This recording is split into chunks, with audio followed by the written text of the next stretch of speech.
આ દેહનો ભાગીદાર હું નથી, દેહમાં મારું એક અણુ મારો પોતાનો નથી.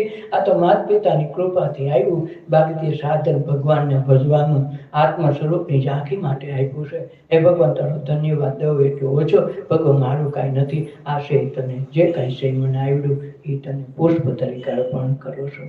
તો એમાંથી જે જગતમાંથી જે સુવાસ લીધી, જે સુગંધ લીધી, જે આપણને પ્રેમ આપ્યો, જે આપણને આનંદ મળ્યો, સુખ મળ્યું, એ બધું જ ભગવાનને અર્પણ કર્યું. ભગવાન આ તારું છે તને હોપું છું.